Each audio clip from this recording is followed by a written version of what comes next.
Chapter 32. The Absolution. His is what had taken place. We have seen that it was not of his own free will, but, on the contrary, very reluctantly, that the monk attended the wounded man who had been recommended to him in so strange a manner. Perhaps he would have sought to escape by flight had he seen any possibility of doing so. He was restrained by the threats of the two gentlemen and by the presence of their attendants, who doubtless had received their instructions. And besides, he considered it most expedient, without exhibiting too much ill will, to follow to the end his role as confessor.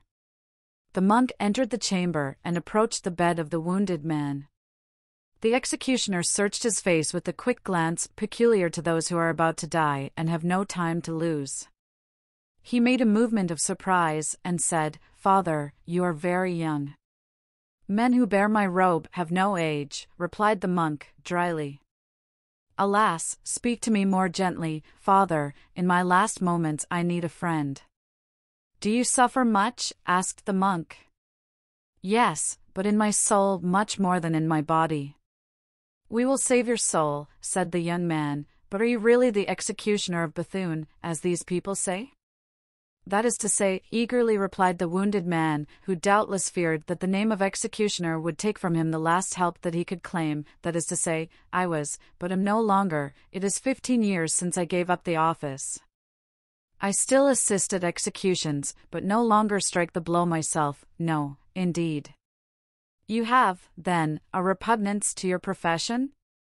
"So long as I struck in the name of the law and of justice, my profession allowed me to sleep quietly, sheltered as I was by justice and law. But since that terrible night when I became an instrument of private vengeance, and when with personal hatred I raised the sword over one of God's creatures, since that day," the executioner paused and shook his head with an expression of despair.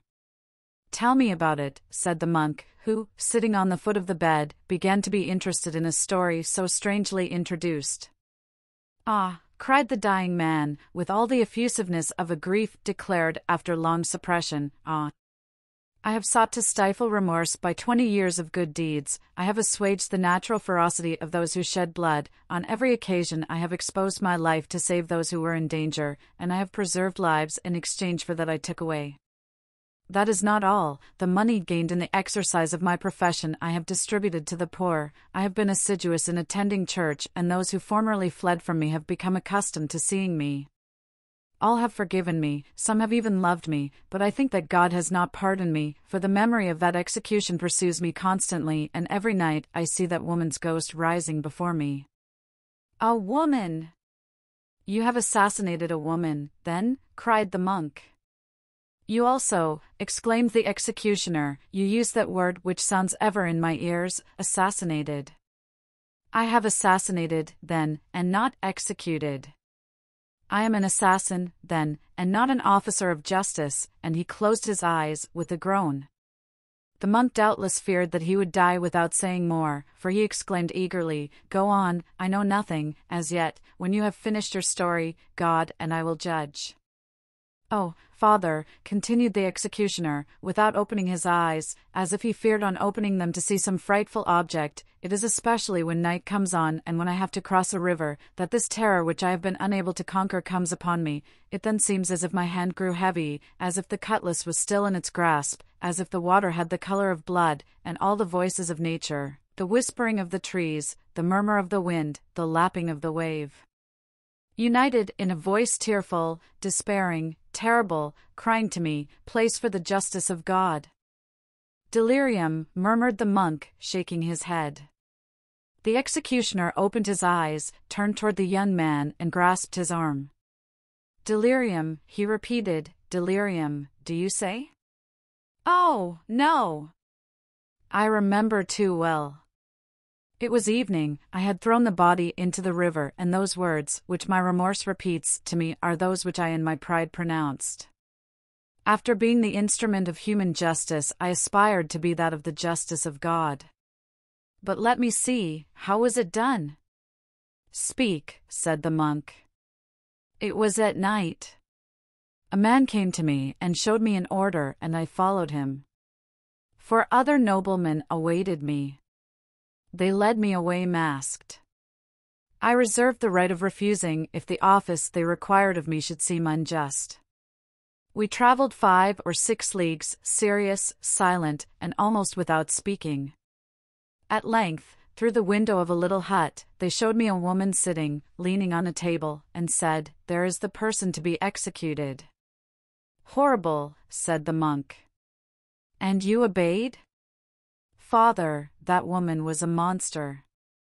It was said that she had poisoned her second husband, she had tried to assassinate her brother-in-law, she had just poisoned a young woman who was her rival, and before leaving England she had, it was believed, caused the favorite of the king to be murdered." "Buckingham?" cried the monk. "Yes, Buckingham." "The woman was English, then?" "No, she was French, but she had married in England." The monk turned pale, wiped his brow, and went and bolted the door. The executioner thought that he had abandoned him and fell back, groaning, upon his bed. "No, no, I am here," said the monk, quickly coming back to him. "Go on, who were those men?" "One of them was a foreigner, English, I think. The 4 others were French and wore the uniform of musketeers." "Their names?" asked the monk. "I don't know them, but the 4 other noblemen called the Englishman my lord." "Was the woman handsome?" "Young and beautiful." "Oh, yes, especially beautiful. I see her now, as on her knees at my feet, with her head thrown back, she begged for life. I have never understood how I could have laid low a head so beautiful, with a face so pale." The monk seemed agitated by a strange emotion, he trembled all over, he seemed eager to put a question which yet he dared not ask. At length, with a violent effort at self-control, "The name of that woman?" he said. "I don't know what it was. As I have said, she was twice married, once in France, the second time in England." "She was young, you say?" 25 years old. "Beautiful?" "Ravishingly." "Blonde?" "Yes." "Abundance of hair, falling over her shoulders?" "Yes." "Eyes of an admirable expression?" "When she chose." "Oh, yes, it is she." "A voice of strange sweetness?" "How do you know it?" The executioner raised himself on his elbow and gazed with a frightened air at the monk, who became livid. "And you killed her?" the monk exclaimed. "You were the tool of those cowards who dared not kill her themselves? You had no pity for that youthfulness, that beauty, that weakness? You killed that woman?" "Alas! I have already told you, Father, that woman, under that angelic appearance, had an infernal soul, and when I saw her, when I recalled all the evil she had done to me, to you—" "What could she have done to you? Come, tell me." "She had seduced and ruined my brother, a priest. She had fled with him from her convent." "With your brother?" "Yes, my brother was her first lover, and she caused his death." "Oh, Father, do not look in that way at me." "Oh, I am guilty, then, you will not pardon me?" The monk recovered his usual expression. "Yes, yes," he said, "I will pardon you if you tell me all." "Oh," cried the executioner, "all. All. All." "Answer, then. If she seduced your brother, you said she seduced him, did you not?" "Yes." "If she caused his death, you said that she caused his death?" "Yes," repeated the executioner. "Then you must know what her name was as a young girl." "Oh, mon Dieu," cried the executioner, "I think I am dying." "Absolution, Father." "Absolution. Tell me her name and I will give it." "Her name was, my God, have pity on me," murmured the executioner, and he fell back on the bed, pale, trembling, and apparently about to die. "Her name," repeated the monk, bending over him as if to tear from him the name if he would not utter it, "her name. Speak, or no absolution." The dying man collected all his forces. The monk's eyes glittered. And Debile, murmured the wounded man. And Debile, cried the monk, standing up and lifting his hands to heaven. And Debile. You said and Debile, did you not? Yes, yes, that was her name, and now absolve me, for I am dying. I absolve you, cried the priest, with a laugh which made the dying man's hair stand on end. I absolve you? I am not a priest. You are not a priest, cried the executioner. What, then, are you? I am about to tell you, wretched man. Oh, mon Dieu! I am John Francis de Winter. I do not know you, said the executioner. Wait, wait, you are going to know me. I am John Francis de Winter, he repeated, and that woman, well, that woman? Was my mother. The executioner uttered the first cry, that terrible cry which had been first heard. Oh, pardon me, he murmured, if not in the name of God, at least in your own name, if not as priest, then as son. Pardon you, cried the pretended monk, pardon you. Perhaps God will pardon you, but I never.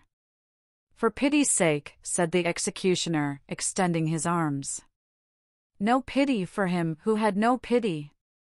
Die, impenitent, die in despair, die and be damned. And drawing a poniard from beneath his robe, he thrust it into the breast of the wounded man, saying, Here is my absolution. Then was heard that second cry, not so loud as the first, and followed by a long groan. The executioner, who had lifted himself up, fell back upon his bed. As to the monk, without withdrawing the poniard from the wound, he ran to the window, opened it, leaped out into the flowers of a small garden, glided onward to the stable, took out his mule, went out by a back gate, ran to a neighboring thicket, threw off his monkish garb, took from his valise the complete habiliment of a cavalier, clothed himself in it, went on foot to the first post, secured there a horse and continued with a loose rein his journey to Paris.